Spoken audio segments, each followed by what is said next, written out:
It's the weekend and you have financial questions that need answering. That can only mean one thing. It's time for Jill on Money, the show that takes the mystery out of your finances. Here's your host, Jill Schlesinger.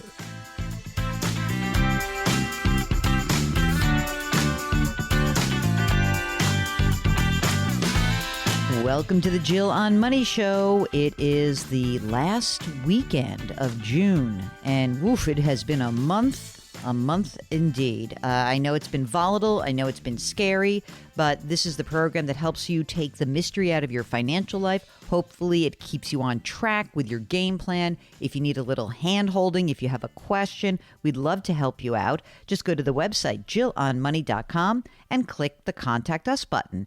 Don't forget to let us know if you would be willing to come on the air. So let's get right to it. We are going to Pam, who's on the line from Texas. And I hardly would have known you were from Texas, Pam, with that accent. So welcome to the program. Thank you for having me. So tell us what's going on. What got you to write to us? Well, I've been listening to your podcast for about a month, and I just have a lot of big financial decisions to make right now. My husband passed away about 3 months ago. Oh, no. I'm so sorry. Thank you. He had been sick for quite a while, so I'd been taking care of him for the last 4.5 years. But,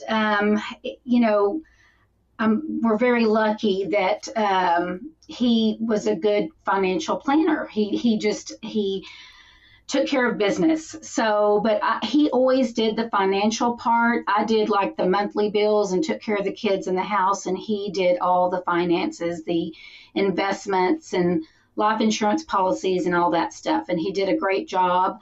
And so now I'm just left with, what am I supposed to do? Oh. So we have a lot of stuff.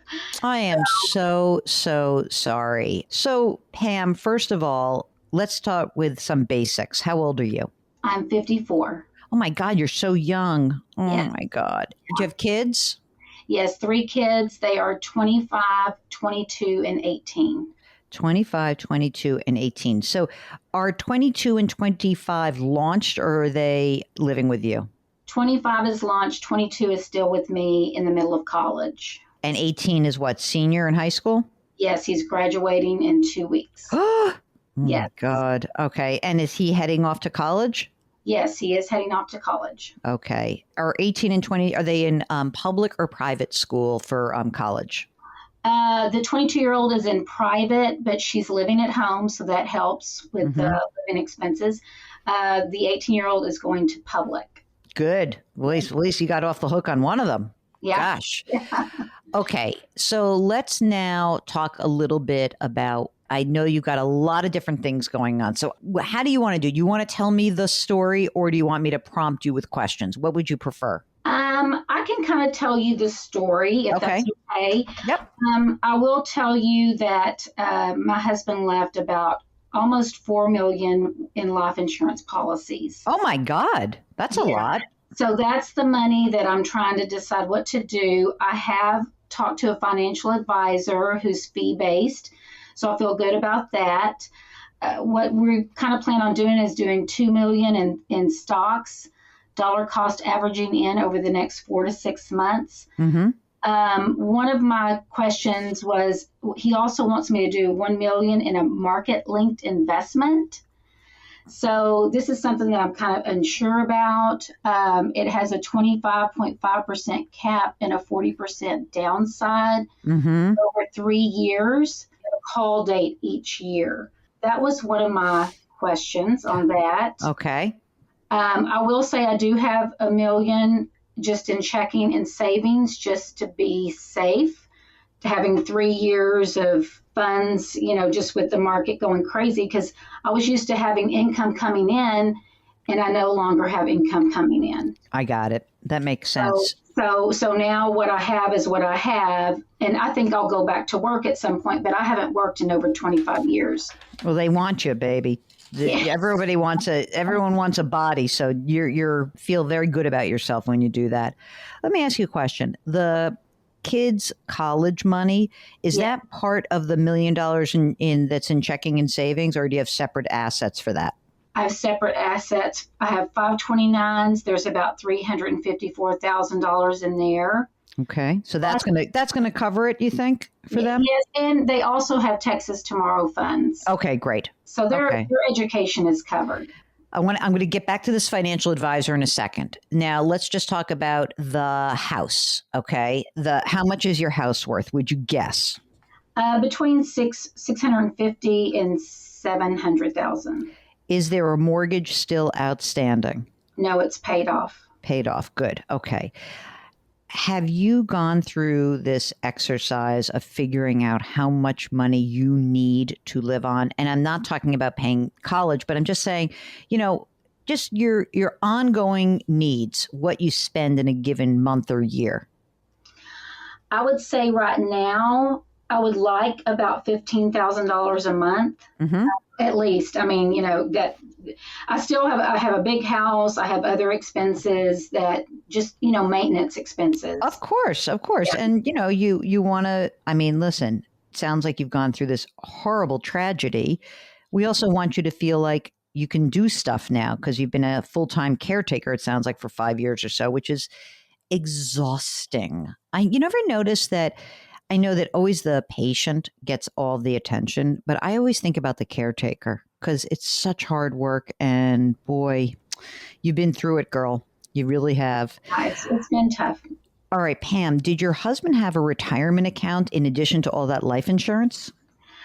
He did. Well, he had an IRA. It's kind of confusing. He had annuities. Mm-hmm. So there's 1.43 million in annuities. Okay. 837 of that is non-qualified. 596,000 is in an IRA. Then there's a separate IRA that's about 372,000. Game plan, just life game plan for Pam is stay in this house for a while, make sure these kids get educated, life is good. Do you think, though, that eventually, is there any idea about doing anything different in your life? I don't want to stay in this house forever. It's a big house, so the maintenance on it is very expensive, bills, electricity, and stuff like that. So I know I do want to leave. I'm just trying to wait for my son to get through high school. And, I'm having to make a lot of really hard decisions right now anyway. Yeah, of course. I like the idea when there's something big like this that's going on to limit the big decisions, right? That we just want to take a deep breath and, okay, let's not do too much at once. And obviously you and your kids have been through a lot. So that's important. If the money in the 529 plans is all used up, that's one thing. If it's not used up, is there any of your 3 kids you think maybe heading towards graduate school? Yes, I think my son, he wants to be a physician. My husband was a physician. Oh, wow. He wants to go on to medical school. My daughter that's 22 possibly may want to go on to be a nurse practitioner, so she'll need her master's for that. We'll get back to Pam in just a minute. During the break, why don't you go to JillOnMoney.com and bookmark it? You're going to want to go back. You really are. Okay, we'll be right back.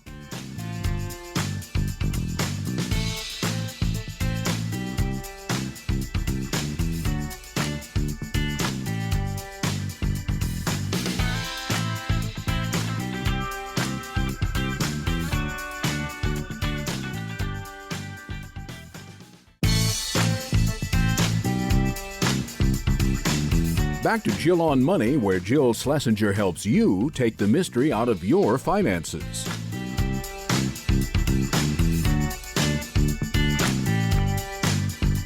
You're back. It's Jill on Money, and we are here trying to help you make better financial decisions amid all the market turmoil, amid all the chatter about recession, amid higher interest rates. There's just so much going on. And before we went to the break, I said you want to bookmark JillOnMoney.com because so much of our content lives there. And so if you want to see what I'm saying on television to national audiences there, you can check it out. We have got a little area that just says, hey, check out the video. If you want to sign up for our free weekly newsletter, that's there as well. And if you would like to check out our podcast, Jill on Money and I on Money, we also have a link to those. One other thing that's on the website right now is a little streaming thing underneath that says if you want to donate to my fundraiser, because I'm doing this 275-mile bike for the cause, which is supporting the LGBTQ Center in New York City, you can do that as well. So you can check that out. All sorts of stuff right there on our beautiful, beautiful website. Okay. Most important, of course, is we've got the Contact Us button. That's where you ask your questions. And it's also where you check the box to say if you'd like to come on the air. Because when you come on the air, you get to join us in the Capital One Bank virtual studios. Capital One, this is banking reimagined. What's in your wallet? Okay, let's get back to our conversation with Pam. Is it your intention to be able to pay for those graduate schools if you can? Yes, I would like to. What kind of doctor was your husband? Internal medicine. You know, it's amazing. He had a lot of life insurance on him. His dad passed away when he was 47. Oh. So I think that's why he got so much life insurance. That's so interesting. It is true. Like your experience does shape you for sure. So we talked about retirement with the annuities, and there's an IRA account. And then how much in a brokerage account do you have? About 1.3 million. My God, you guys have a lot of money. Yeah, he did a good job. He did a really good job. Not that it's like doing you any good right now. So I know you'd rather have the husband, not the money, but that you got a lot of money. Number one, I'm wondering the non-qualified annuity with $837,000 in it. Which insurance company is that held with? Let's see. You said the non-qualified. Yep. Nationwide is one of them. When you showed this to this new financial advisor, you said fee-based, but that's not fee only. I know you like this person, so I also want to be clear. I don't want to blow up all your plans. If you like this person, that's important. Tell me more about how you got this advisor. Through my CPA. How does this person would get a asset under management fee? In other words, the $2 million to dollar cost average, would it be into individual stocks? Would it be in stock mutual funds? Would it be stocks, bonds? What do you think the game plan is, or what is his or her game plan with that? Individual stocks. I'm not a fan of that. Oh, really? I got to tell you something. I really am not a fan of that at all, because I want you to get a second opinion on this, because your husband's a doctor. And the thing I love about doctors and their spouses, that they don't get no one gets their nose out of joint. Good doctors always say, get a second opinion, because they're smart, right? They say, oh, you know what? It's good to have another set of eyes on it. We're going to get another set of eyes on your situation. Does this person charge a percentage of assets under management as a fee? Is that the fee basis? Yes. And it's what's the percentage? 0.7%. Okay. The market linked product. Do you know that's just another annuity? No, is my guess. Well, I know it's through JP Morgan. It's like something to do with the bank and. Okay. So it's a JP Morgan market linked product of some sort. Okay. Yes. All right. So usually when you have a product like that, even if it's backed by a bank, it usually has some insurance component to it. I'm not a huge fan of this. Without going into very specifics, I want to first tell you, you've got plenty of money. Thank God. As you said, your husband has left you with a lot of money, but a lot of questions. I understand that too. But if we do like a rough balance sheet for you, you've got the $4 million, you have money in brokerage, 4, 5, 6, like it's essentially $7 million about. Okay. So if you think about it, if we just say $7 million, right? And we say, okay, what's 3% of that? Okay. That's $210,000 a year. And the good news about that is that's kind of what you need. You need to be creating a couple $100,000 a year of income for yourself. And then you'll be able to float that $15,000 a month. So you should be so the good news is you're in great shape. That's biggest picture, I always like to start with the very good news. Okay. So that is the good news. Thank goodness. Right. The second part is, how do we manage the money so that you can feel comfortable with the approach that someone is taking? My concern is, and maybe I'm wrong. Maybe this product from JP Morgan is great. What I would love is if we got maybe a second opinion where we could find out if someone else who doesn't sell any sort of products that are linked to the place where they work and see what their ideas are. Because in some respects, I'm sort of like, okay, first things first, let's take that non-qualified annuity and annuitize it and give you some income. Let's use that. Maybe that's a good place to start, that we start to empty that out because there's going to be tax due on that anyway. So let's get that thing going. And maybe instead of having all that money in checking and savings, we can say, let's get $15,000, $20,000 a month out of this nationwide non-qualified annuity so you don't have to worry about the markets and movement and all that. That to me seems like a good place to start. And then you allow yourself the time to have the money invested. I'm intrigued by the fact that someone wants to buy individual stocks for someone like you when we could just buy a beautiful basket of index funds. And in many respects, I believe that people often think that, oh, I'm picking stocks, I can beat the market, but they can't. My best inkling around this is I think your intuition is leading you to the right place, which is keep some money in cash, not $1 million, but I'm going to explain that in a second. Maybe annuitize the non-qualified annuity because that has fees associated with it. So we might as well get the money out, and that will give you consistency of income, especially for the next year or so, right? We know that next couple of years, you could use that essentially. You could say the next 3 or 4 years, I'm just going to empty out that annuity. They're going to withhold taxes on the way out. I'll get $15,000 a month net to me every single month. And then I'm cool for 3 years. You could be getting that, which is great. And that lets you get your, sort of like plant your flag of like, okay, let me kind of get myself together here and not, feel so out at sea, because you'll have income and that'll make you feel better. And by the way, it's also kind of smart because we're getting money out of a product that is expensive. That would be my thought. And then what I'd love to happen is to have someone else who is not selling any product at all give you an overview of what they think is important in terms of how to manage the money. I'm concerned that they didn't tell you to actually use the annuity you have before buying another product that has some sort of market linked mechanism to it. So that's like kind of my broad stroke. So I'd like to give you the name of somebody to talk to. In fact, I'm going to give you the woman who I think at this firm would be very well suited to your personality, actually, as I know you now for how long have we been talking, Mark? Let's see, 20 minutes. So now that Pam and I have formed this very deep bond over the last 20 minutes, but I want another set of eyes on your situation. I really do. And then let us know how it goes. So number one, thank you so much for contacting us. But number two, I really am so sorry for everything you've gone through. And I want to make sure that everyone in the business is taking good care of you. So thanks for hanging with us for a little bit and sharing your story. And we will definitely be following up with you. Okay. So thank you for joining us. Thank you, Jill. Thank you. Okay, if you, like Pam, want to join us, all you need to do is go to JillOnMoney.com, click the Contact Us button, and Mark will do the rest. While you're there, don't forget to sign up for the free weekly newsletter. It comes out every single Friday. Okay, we'll be right back.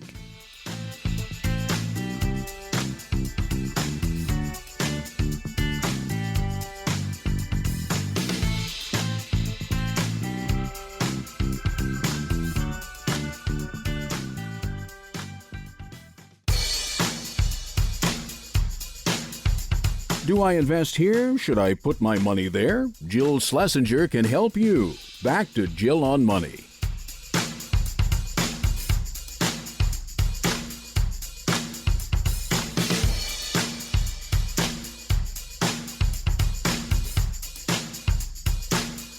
You're back. It's Jill on Money. We are here answering financial questions. Who is we? It is me, Jill Schlesinger, CBS News business analyst, and Mark Talercio, executive producer extraordinaire. We are both certified financial planners. That means that when we listen to your questions that you're asking us, we tend to ask a lot of follow-up questions. And if you want a richer experience in having your question answered, we encourage you to go beyond just sending us the question via email. We really encourage you coming on the program, because when you come on live, it allows us to get deeper into what's really going on. You hear that all the time, right? By the way, if you're coming on live, you better have the answer to the question, have you done your estate planning? Because Aunt Jill is going to bug you about that, right? I know you know that. Okay, so try to do it before you even get on the air. Right now, we are talking to Michelle, who's on the line in New Jersey. What's going on? How can we help you out? Okay, so my husband is forced to retire at the age of 55. Since he is forced to retire at 55, we are beginning to talk about possibly leaving New Jersey once he retires. I am 48 years old. He is 48 years old. And would you like me to go right into what? Yeah. So first of all, do you have kids? Yes, we have 4 children. Oh boy. Okay. How old are they? Okay, I have a 17-year-old, I have a 16-year-old, and then I have 13-year-old twins. Oh my God. You're killing us with the college thing. Okay. So he's going to be forced to retire at 55. Will he have a pension when he retires? Yes, approximately $6,500 a month. And does that start immediately, or does he have to wait to start the clock on that? That starts immediately. And the way that it looks right now, he will have health insurance as well covered. For him and for you guys? Just Yes. both? Okay, got it. Okay, plus health insurance. Will he be entitled to Social Security in addition to his pension? No, he will not. How much does he earn right now? Currently, he is earning about $120,000. Mm-hmm. And what about you? Are you working out of the home? What are you doing? Yes, I do. Currently, I am in a private practice and I make about $60,000 a year. How's your cash flow on the 60 plus the 120, the 180? How you guys doing? You feel like you're doing okay? I do. I would say about a month for retirement since listening to you. Thank you so much. I've really improved my structure and how I budget my money. So currently in retirement in a 457, my husband has approximately $500,000. Give me that zero back. Thank you. $500,000. Okay. In a traditional 457, he has approximately $50,000 in a Roth. For me, I have $150,000 in a traditional. I have about $16,000 in a SEP, and I have $20,000 in a Roth. So those are your retirement assets. Do you have non-retirement assets as well? All we have is $32,000 in an emergency fund, and that is all we have. Okay, that's okay. Do you guys own your home?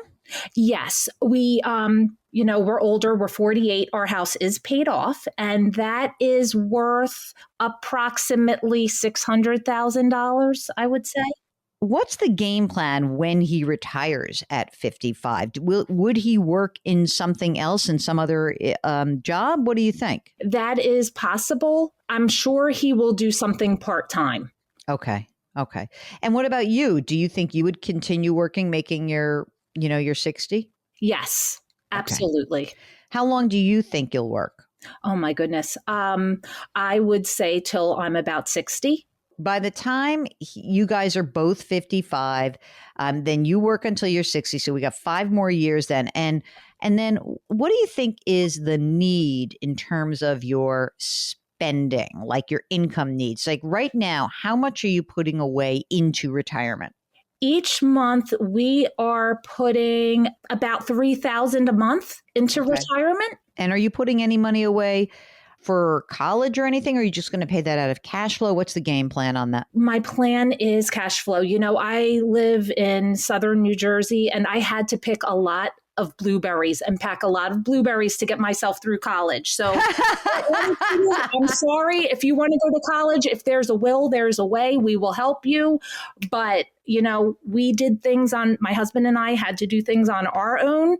We'll, of course, help our children. But, of course, they have to show that they are putting in the effort as well. So I love that. Okay. So if you're saving $3,000 a month and you've got your home is already paid off, do you have an idea of what your expenses are?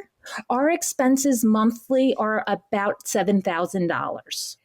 So, it's pretty amazing because if you look at the pension that he'll receive, you said $6,500 a month. I know that's pre-tax. Does it have a cost of living adjustment associated with that pension, or is it a flat pension amount? It's a flat pension amount. But obviously, from 55 to 60, you guys are golden because he gets the pension. You're continuing to work. You're fine. Everything you're paying for everything. That's cool. Not a problem.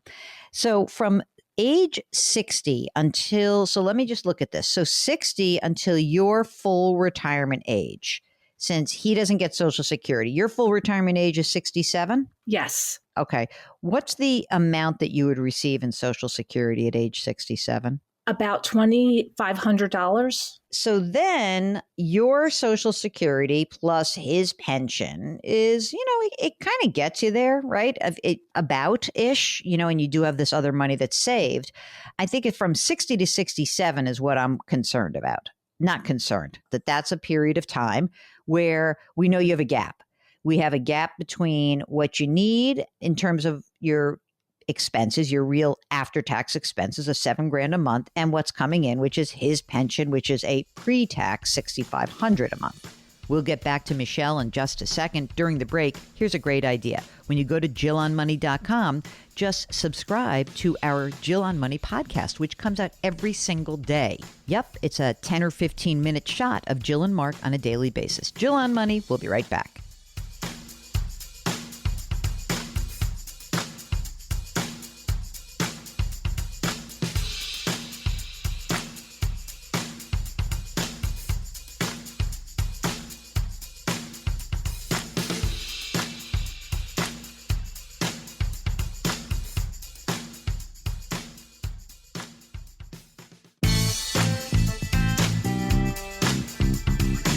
.401ks, IRAs, refinancing, she covers it all. Back to Jill on Money with Jill Schlesinger.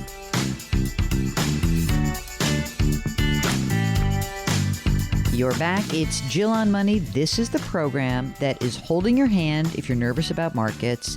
It's addressing your big picture concerns and hopefully even getting into the specifics. For example, if you were starting to look for a house a year ago and now your mortgage rate has basically doubled, should you still do that? Or if you just switched jobs, what kind of benefits should you be enrolling for?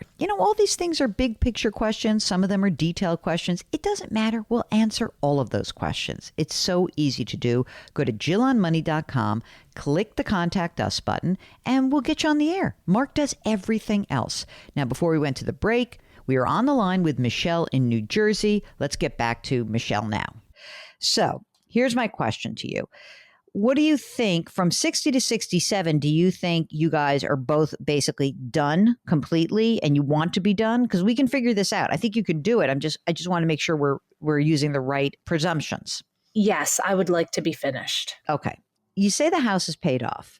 Is the game plan that once the twins are done with school, you sell and you go someplace else? Or what do you think the game plan is? Yes, thinking about a state with lower taxes. Like a Florida? Florida, Tennessee. Tennessee? What's in Tennessee? Supposedly the lakes are absolutely beautiful there. The mountains are beautiful. Mark, did I just piss off everybody in Tennessee? Yeah, but she says supposedly. I suggest a visit or two. I love it. So have you done any of this like fantasy land stuff? Like, well, if I were to move to Tennessee and move into Dolly Parton's old house, what it would cost you? In other words, you think you could downsize and put a couple $100,000 away in today's dollars? Absolutely. Then you're golden. You're golden. Right, Mark? Is that right? Because essentially, even if they just said, let's do it in today, We sell it for 600, we buy 400, we have 200 liquid to get us through 60 to 67, which is, I'm really only funding a few thousand, like let's call it 30 or 40 grand a year. And I can do that for 7 years. There is one thing I'd like to just wonder about, and that is, Mark, should they keep putting as much money away into retirement or should they maybe, yeah, that's what I'm thinking. I'm thinking building up some of your liquid assets, meaning your non-retirement assets. I love the Roth. I love the pre-tax. I love all that. But I think just because we have a nice amount of time here, in the next dozen years, instead of say $3,000 a month in retirement, maybe it would be $2,000, and we would take that $12,000 a year and start creating a plain old boring brokerage account. The reason I would like that is that I don't want you to be under the gun to have to sell this house because, I don't know, weird things happen. Like I have this feeling that maybe you'll come to me someday and you'll say, those kids, they were so great. They put themselves through college. They're all settling within 10 miles of where I am, and I'm not moving anywhere because I want to be near them. And if you want to have that flexibility, you're going to have to save some money outside of retirement accounts. And I think that that's fine. I mean, you can totally do that. In your husband's plan, in his 457, is there any matching or contribution from the employer? No.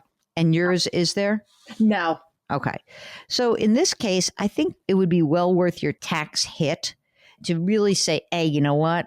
I'm going to have a little extra money around because it'll give you some more flexibility. I just don't want you to be in this moment where it's like from 60 to 67, you hit a magic age and you're like, oh my God, we have to move. Otherwise this won't work. I don't love the have to's. I'd like, if you want to, great. But I think that if we have this as your working game plan and you got a little extra money on hand to do this, great. Are you self-employed? Because you do have a SEP?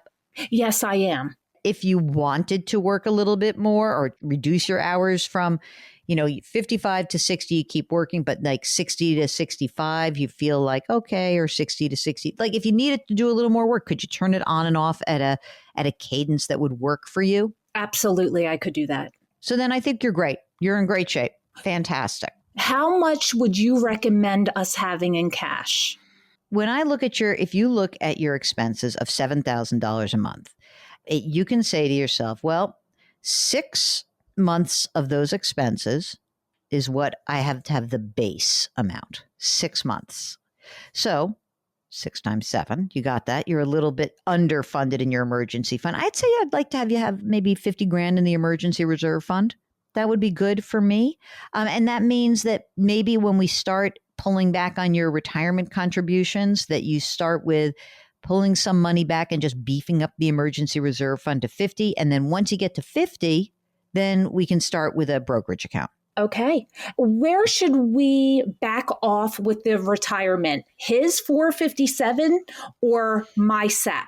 Where's the 457 account held? They just switched companies. It was held with Prudential, and I do not know the name of the new company. I'm going to say, like something that sucks not as much as Prudential or something that maybe sucks as much. Where's your SEP held? Fidelity. Okay, pull back on what his and use yours because you're going to have better and cheaper options. I have just sealed the deal that I will never get insurance companies to advertise on this show.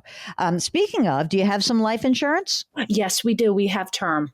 Great. And estate documents are done? That is all set. Well, listen, it has been a delight, Michelle. Is there anything else we can do for you? No, thank you very much. Do you have a question about retirement? Are you in your 50s and really considering whether it's time to call it quits? Are you wondering what you should be doing in preparation for the next 10 years? Or are you just starting out? It doesn't matter. We are here to help you. That means all you need to do is go to JillOnMoney.com, click the Contact Us button. Of course, let us know if you want to come on the air and ask your question. It's Jill on Money. We'll be right back.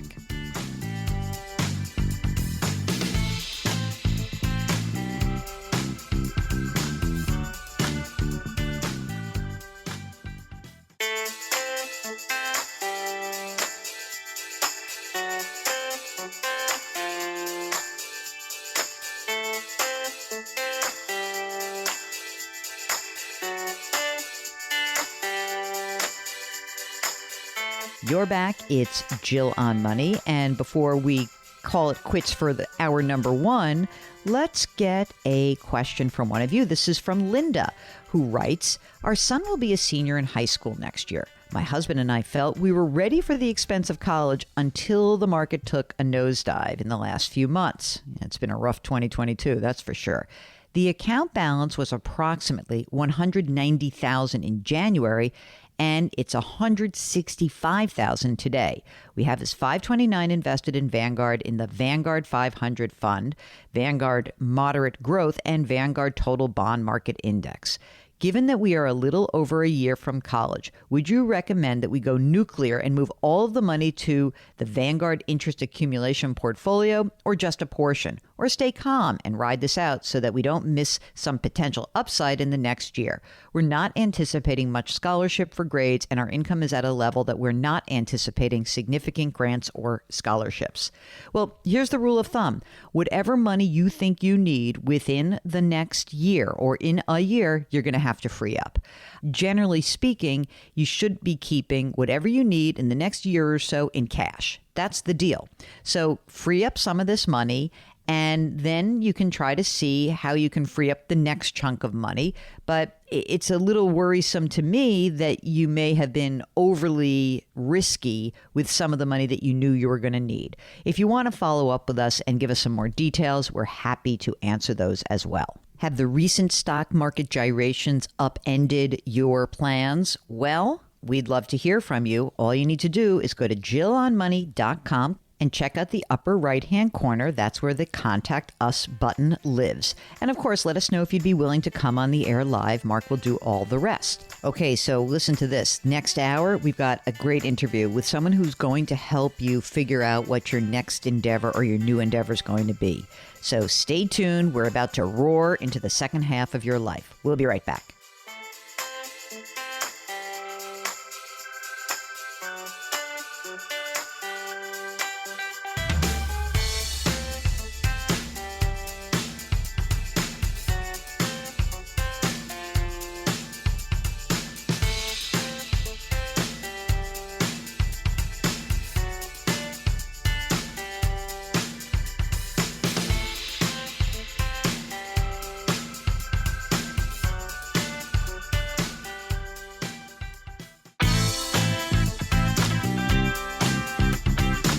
It's the weekend, and that can only mean one thing. You're listening to Jill on Money, the show that takes the mystery out of your finances. Here's your host, Jill Schlesinger.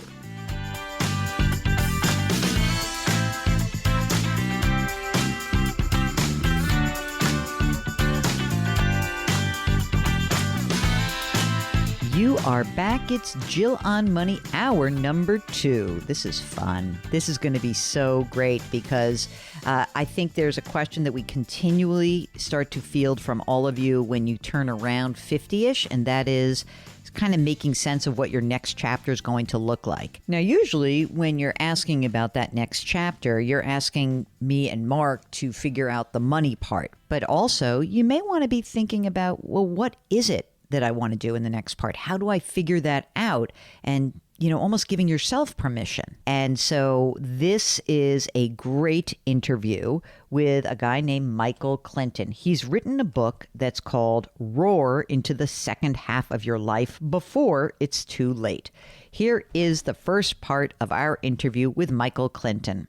Okay, so Michael, let's start with the book called Roar into the Second Half of Your Life Before It's Too Late. And before we got on the air, I was saying to Michael that I had to attend a funeral of a fairly young guy, and he had decided he was going to retire. And then like 3 months before his actual retirement date was diagnosed with a late stage cancer. And so I think part of the messaging of your book is like, don't wait around to do something. Try to figure out what it is you want to do. So how did this book come about? What was going on in your life, and why'd you write this book? Yeah, thanks. Well, first of all, I'm sorry for your loss. And I think the before it's too late, sort of in parentheses on the cover, was, spoke to that notion of anything can happen at any time. Fortunately, most people, when they're healthy, if they live to be 60, they have a really good shot of living to be 90. as you say, things happen and people get illnesses and you're thrown the curveball. But everything that I read and everything that I saw, and when I talked to people, it was all about the wind down once you hit 60. And I was more interested in the wind up. I wanted to know, what could people do? How could people have a second career, have a new relationship, have a different lifestyle? Because if you're 60 and healthy and you've got, hopefully, 30 years ahead, that's a lot of living. And, the construct that we were given of retirement was created back in the 1930s when the median age was 62. Today, even with the dip in the pandemic, we're still, close to 80 or almost 77 in life expectancy, and will continue to grow. And in fact, Stanford University just put out a study about the 100-year life and how it's going to become more and more normalized. So the second half has a lot of possibilities that people don't think about. So that's really what sparked me to go out and pursue doing some research and talking to people about this phenomenon. It's interesting to me that we are getting so many questions since the pandemic, really, more than ever, about, I'm just exhausted. I'm tired of doing what I did do, but I don't know what I want to do next. How do you think? I mean, I think that that's one of the big issues. Like, well, I don't know who would want me. How do we answer that question when people are sort of contemplating how to roar into the second half of your life? And then what do you think they should be doing, and when should they start thinking about this? Well, I interviewed 40 people who all have done it, who all did exactly what you just described. And I would say that the first thing they did is they spent a good year or two thinking about what it is that they truly wanted in their lives. It may have been in one particular area, like a career, or it may have been in lifestyle, but they put in the time, they put in the introspection, and there's a lot of inspiration and tools in the book that can help you figure out that process. One of the processes is something called the Swot Analysis that some people may know through business, really mapping out your strengths, your weaknesses, your opportunities, and your threats to figure out the path. But there were a few pearls that came out of the interviews. One, which I really loved, was to go back to your younger self. What did you leave on the shelf when you were in your early 20s? We all know the story about the person who wanted to be an anthropologist, but they were talked into being an accountant because it was a more practical choice. One of the interviews I had was a woman who always wanted to be a writer, but she wanted to be a mystery writer. And she had a long career as a sales executive. And in her mid to late 50s, she started really focusing on that thing that she left on the shelf. And she took writing classes and went to Dan Brown's master class and joined the Writers Guild, the Mystery Writers Guild of America. And she wrote her first novel at 59, which was rejected, as she said, by 170 publishers. That's a lot of publishers. And that's a lot of due diligence to get that done. Yeah. But she wrote a second book, which was picked up by a publisher. She's now in 66. She has written 5 novels. She calls herself a mystery writer, and she's like, I'm a novelist. I'm a mystery writer. But had she not gone back to her younger self to reclaim something? And I think we all have those things that we leave on the shelf that we can go back to. So that's just one way you can go about doing it. How do you think, if somebody is approaching that, just from the folks that you spoke to, during that year, what do you think are, besides going back to your former self, what are other tips that you could have beyond finding your first love? Should you try to do something like, well, maybe just like work part-time where you're doing it now? And like, I always get worried that people retire too soon, mostly from the financial aspects of that. Right. And they retire or they call it quits because they're fried before they're financially really able to do so. So what else should they be thinking about in this period, this like year buildup or a couple years buildup? Yeah, well, the first thing certainly is we hate the word retire. We should all rewire and rethink in terms of what we're going to do. That word retire is such a toxic word, isn't it? Mm-hmm. But own your numbers, and part of that is your financial numbers. You've got to really take an assessment as to where you are in your financial life at that moment.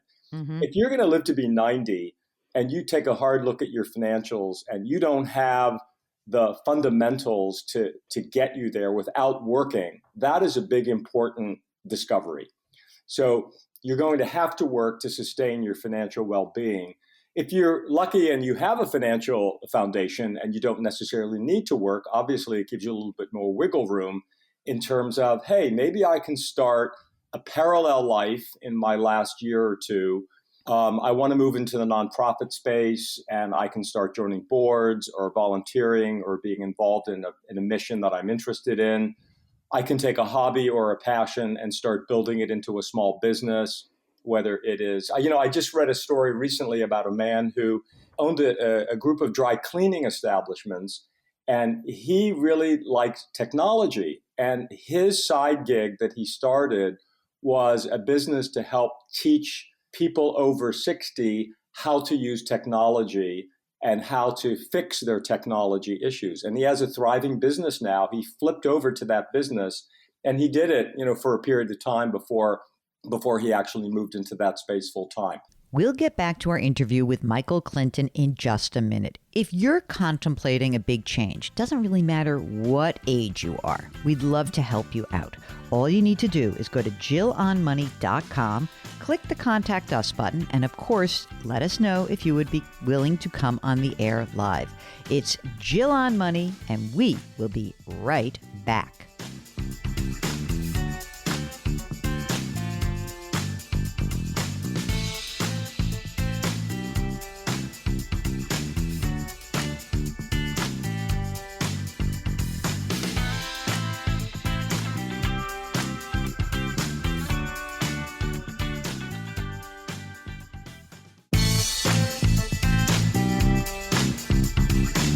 Back to Jill on Money, where Jill Schlesinger helps you take the mystery out of your finances.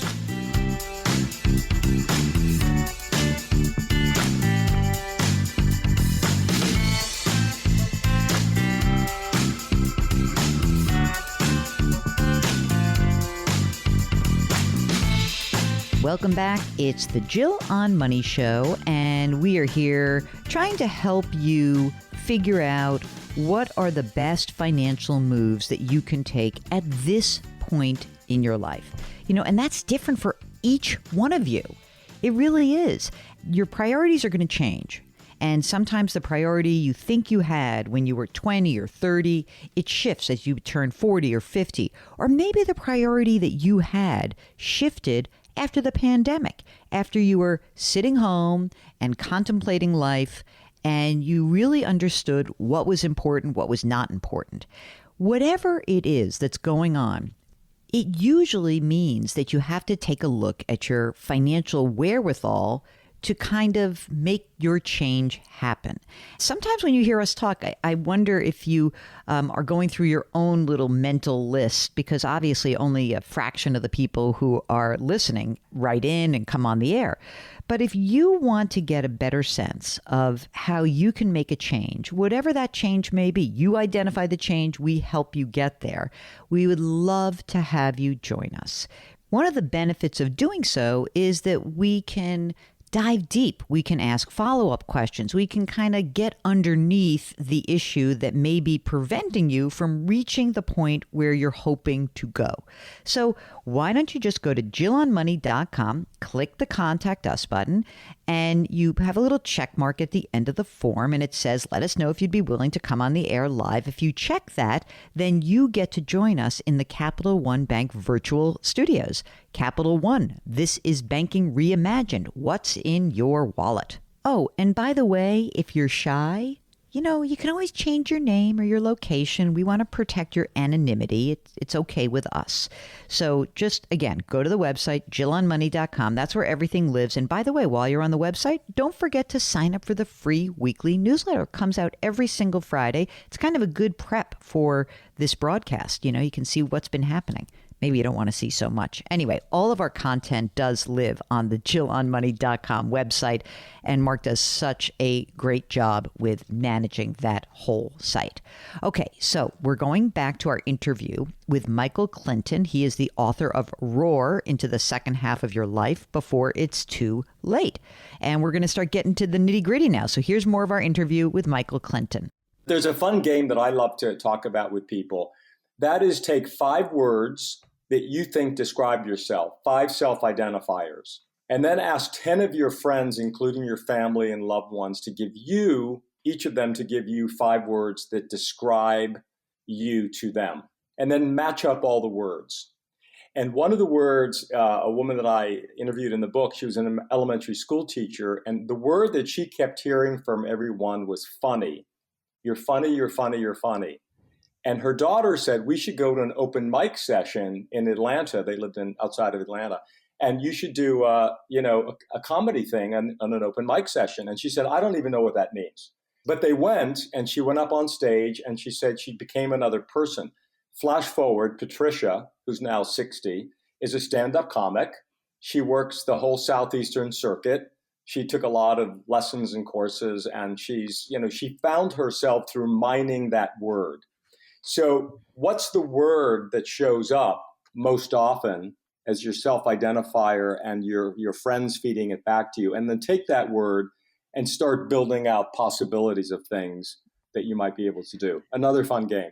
You know what? And I also think that there are some people who, almost by virtue of their DNA, are willing to take risks, or they've grown up in a way that sort of honors that. I was kind of surprised that it took you 36 pages for you to write this sentence, which I have highlighted and I love.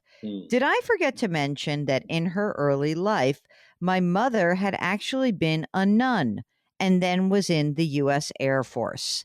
So I'd love for you to tell us a little bit about your upbringing and maybe how your parents may, especially your mom, been a model for someone who is willing to take a risk, do something different. Can you talk about that a little bit? Yeah, thanks. I was really raised, I was a working class kid in Pittsburgh, Pennsylvania. No real education in the family, no real, prospects, so to speak. And my mother, which you had mentioned, had been a nun, and then she left the convent from a series of circumstances, and then she ended up joining the Air Force and then left that, where she had met my father, and they subsequently had 6 children. And what I will remember is that my mother was always a person who was very happy to take risks. She, obviously in her early life, she did that. When my parents had an anniversary, my brother and I sent them to Europe, and my mother came back and she made the decision she wanted to be a travel agent. She'd never worked. She was a stay-at-home mom. She had a high school education. She went to the local travel agency and she said, I'll work for free for 6 months. And if I do a good job, will you hire me? She worked as a travel agent for almost 25 years. Oh my God. Wait a second. What about the divorce from your father? This was you dropped a lot of bombs in one graph. That was another one. At the age of 64, after all the kids were grown up and they were, on their own, she basically said, you want to have that vision for the rest of your life, and I have this vision for the rest of my life.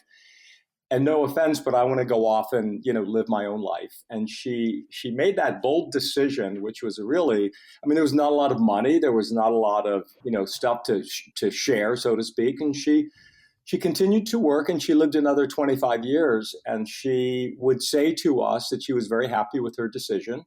Mm-hmm. And she traveled and she took some courses and she, hung out with the kids. And, but yes, she made an everyday woman who was an extraordinary woman who made some very bold decisions throughout her life that satisfied her being true to herself. And I think that's really the key, being true to yourself and having the courage, the ability, and you mentioned risk in your DNA, to find that risk factor to say, I need to step out to step forward. I mean, I got to tell you something, Michael. If I were your partner, I'd be a little bit nervous, like who knows?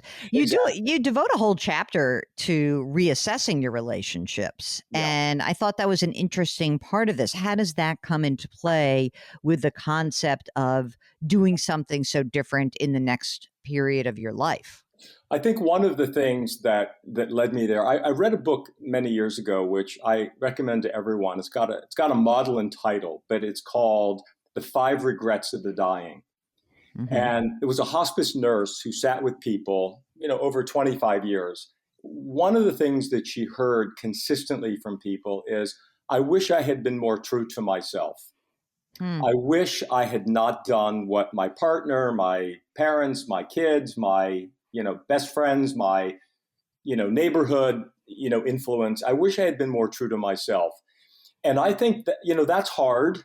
That's hard because we are a network of people and community with family and friends. But it's critical. It's critical because if you're not being true to yourself through your life and your decision making, you're going to feel unhappy and stuck. And I think at midlife, you've had an awakening. I don't like the words midlife crisis. I like the words midlife awakening because you now know a lot about yourself. You now know what works for you, what you're good at, what you're not good at. Making those decisions that are really going to give you a fulfilling and satisfying life are really critical. So it starts with you. It starts with you, the individual, not you as parent, not you as partner, not you as employee, but you as person, who you are. And that's the sort of foundation. And then from there in the book, we talk about how you build that out with your workplace and community, and so forth. We'll get back to our interview with Michael Clinton in just a minute. During the break, you can go to JillOnMoney.com, and there you can subscribe to our podcast, Jill on Money and I on Money. We'll be right back.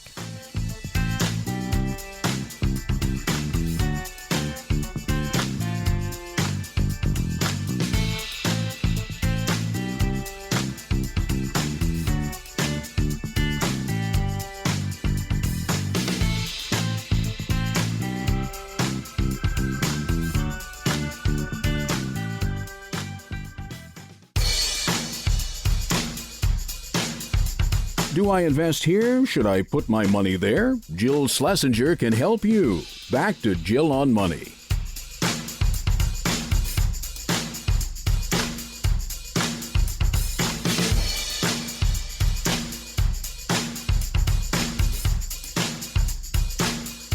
You're back. It's Jill on Money. Let's return to our interview with Michael Clinton about how you can roar into the second half of your life. Now, when you were at Hearst, for how many years total? 25.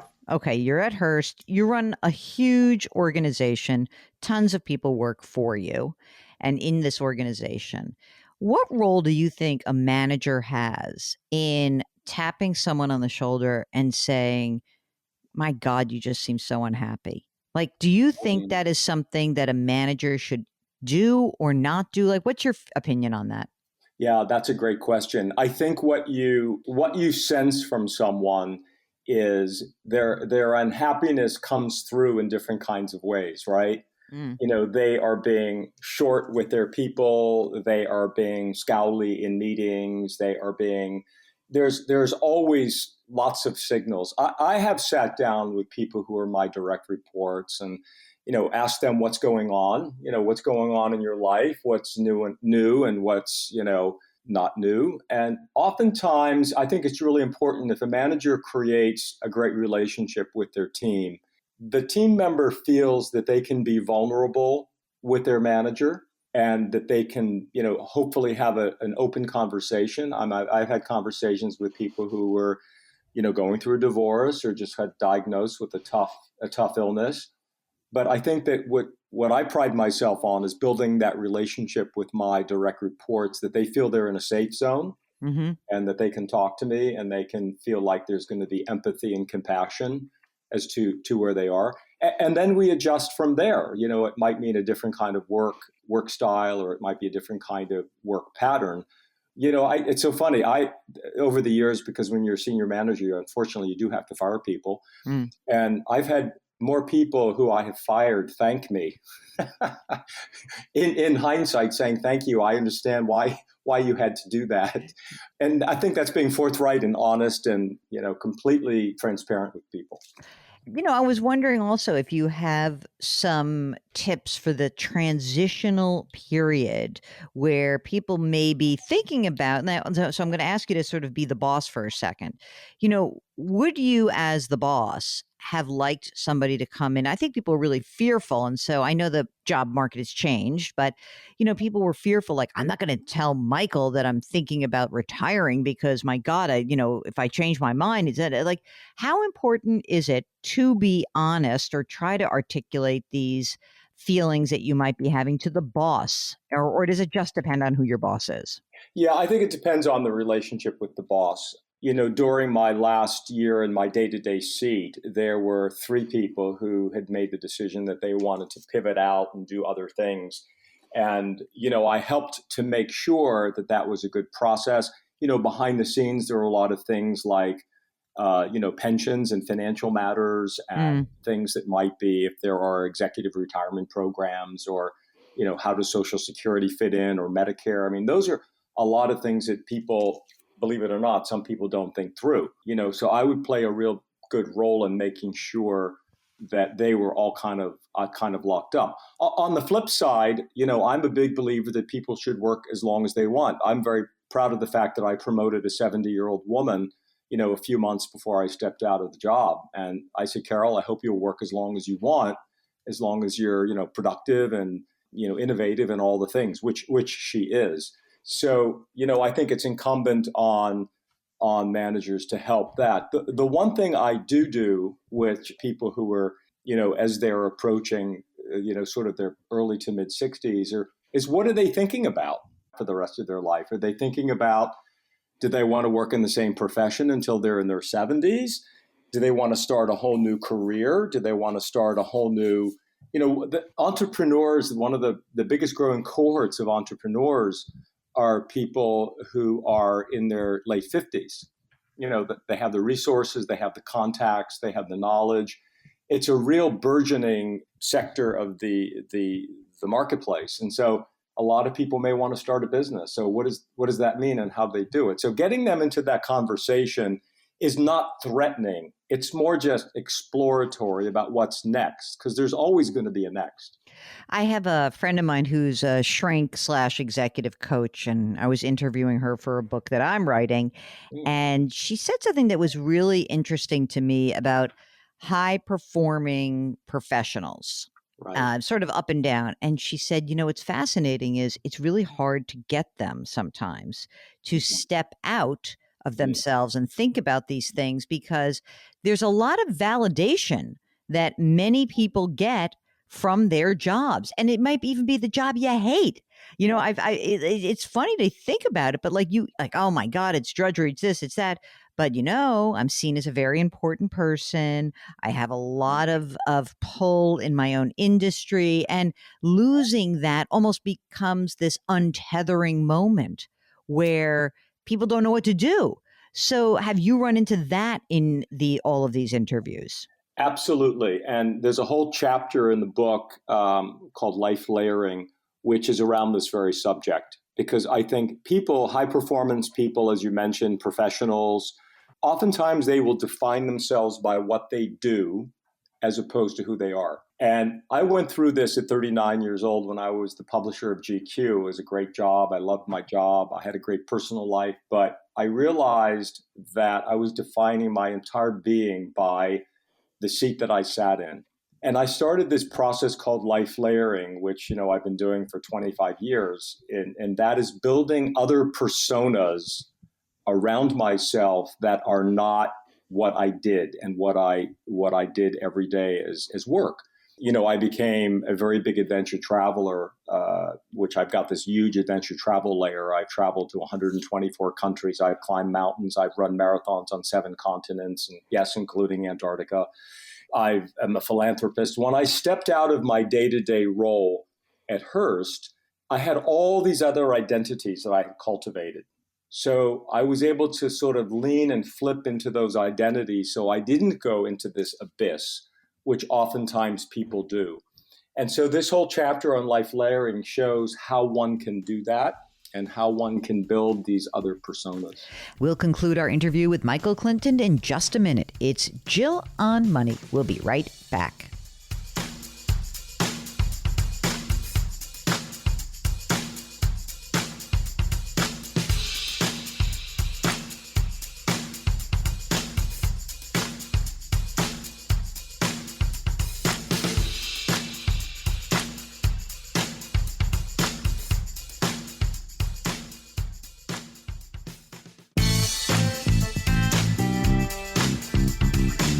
401ks, IRAs, refinancing, she covers it all. Back to Jill on Money with Jill Schlesinger.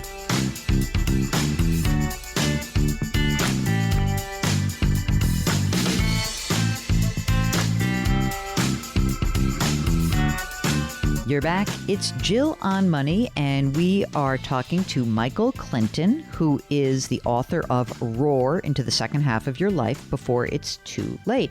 And I know I've experienced this before, but what happens when you want to make a big change and there are people in your life who are telling you you cannot do it? Well, I know a lot of the people who love us don't want us to make these big moves, but maybe there's a way to drown out those negative voices. Let's conclude our interview with Michael Clinton. How do you feel? I mean, when you mentioned this in sort of towards the end of the book about, in the relationship chapter, a little bit about it's important who you surround yourself with, right? So we know this because there are a lot of negative forces like, oh, who would want to do that? Or you're crazy or this, that, and the other thing. Now, I mean, I think it's so hard if you're in your 50s or your early 60s and, you've been around these people. Like, how do you kind of downgrade the naysayers and where do you find these more positive folks, do you think? Oh, it's a great question. It's in many ways the question because you need to build your sort of posse, I say. We have a word in our business which is called editing. Mm-hmm. And editing is making sure that you are taking out all the extraneous and making the story tighter and making it better. And, editing should be in your personal life too. And it's very painful at times because we have relationships that we've had since we were young adults. I mean, I remember going through a painful breakup with a best friend in my 50s who I just couldn't keep in my circle anymore. It was too negative. There was too much, negative competition. There was too much jealousy. And I had to make that decision as an example to make my life more positive and more whole. But at the same time, we all know those naysayers who say, why do you want to go back to school, in your 50s? In fact, I spoke to a woman and she said her kids, who, by the way, were in their 20s, were giving her a really hard time because she wanted to go and get a master's degree. And as we got into the discussion, what she revealed is she said, it's probably how I raised them because I was available to them 24/7 for whatever need that they had. I said, yeah, well, guess what? It's mom's time now. And so she had to sort of sit down and explain to them that this had nothing to do with them and or her love as a mother for them, but this was for mom. And so you get your kids pushing back, you get your spouse pushing back for sure, your partner. Why would you want to do that? Why would you want to take that job? Why would you want to take that trip? Why would you want to pursue this? And I think that's the core of the communication as to why that's important to you at any given time. It's a very real thing. I think that when we're contemplating these big shifts, there's, I deal with the financial part. You're talking almost about both the emotional and the personal relationship part. What other aspects of making these kinds of transitions do you think are instructive for people to just know about? Like, you're not crazy if. Fill in the if, like if something is going on in this, as you talk through these processes, what should they not be surprised about? You're not crazy if you dream big. You're not crazy if you realize at 50, you can have an entirely different life than you've had. And Stephanie Young, a woman I interviewed, was 53. She was an English major and had been a writer and a editor. And at 53, she decided she wanted to go to medical school and become a doctor. That is an enormous challenge for someone who's 23, let alone 53. Yeah, no kidding. And she tells her story and she talks about the ageism that she faced in the American medical school system. And she ended up going to school in the Caribbean. And she ended up becoming a doctor. She's a doctor. She's in her early 60s. And she made a really great statement that I thought was really insightful. She said, I became a doctor at 63 and I can have this career for 20 years plus. And that's perfectly fine.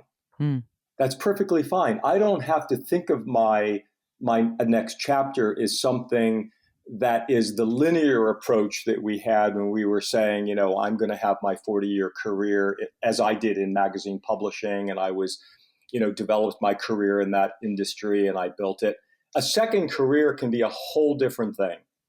And it also doesn't have to be approached the same way, and the expectation doesn't have to be the same way. I just finished a master's degree at Columbia University in nonprofit philanthropy. And I met a lot of people who were over 50 who were going to get this master's, and they wanted to move into the nonprofit space. They wanted to be in programming a nonprofit or support the mission. They were having a whole different thought about how they were going to now have a different kind of second career and involvement engagement. Getting your head around that is really important. And by the way, also getting rid of the self-imposed ageism. Because people say, well, I can't do that because I'm 50, or I can't do that because I'm 60. And I keep saying, well, why is that the case? Why can't you have a second career? Why can't you start running? When I ran the Toronto Marathon, I watched the first 100-year-old man cross the finish line of a marathon. That's wild. And by the way, he didn't run his first marathon until he was 82. Get out of here. That's I swear to awesome. God. So I'm like, anything can happen. Like, take the shackles off yourself about, any aspect of your life, because we put these barriers around ourselves.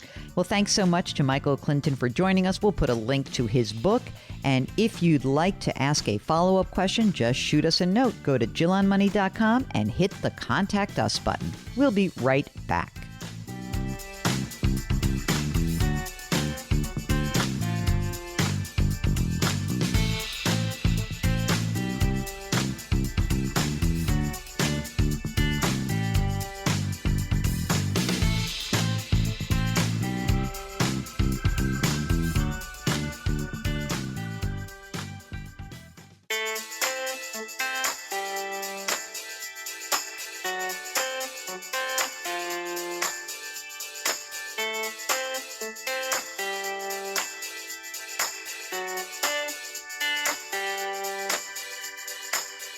You're back. It's Jill on Money. And before we finish the program, we're going to answer an email. This is from someone named Bear, who says, we are 60 years old, one income, married couple with a military retirement worth $50,000 a year. We've got $1.7 million saved up in a portfolio that's 25% in the S&P 500 index, 75% mostly in cash, but also some short-term bonds with Vanguard. We rent and carry no other consumer debt. So, my wife has chronic health issues, and we do have insurance, but we're thinking about retiring. I know our timing is not great, but we really would like to travel while she still can do it. If we did retire, given the economy, what asset allocation would you suggest? Okay, well, this kind of needs a little bit more follow-up, but generally speaking, here's what I would say. If you can live on that $50,000 a year, that's great. And maybe you want to spend a little bit of the money right now and then be able to claim Social Security when you turn your full retirement age. And I don't want to really go too deep into how much you should or should not spend, but be clear that if you have that military retirement and it mostly covers your needs and you're going to spend some of the cash from the portfolio, not a lot, but I don't know how much, $10,000 to travel? Sure, why not? In terms of the asset allocation, whatever money you think you're going to need within the next couple of years, keep it in cash. And maybe what I would do is that, considering that markets have really rolled over this year, I might take some of that cash and invest in some bonds right now that you might actually have more intermediate term bonds, and that could help you weather the future and be able to navigate with some extra income. I hope that helps. Well, that's it. That's the end of the program. Our music is composed by Joel Goodman. Mark Talercio is our executive producer. Try to lift somebody up today. It'll make them feel better. It will make you feel better. Thanks for listening. We'll talk to you next week.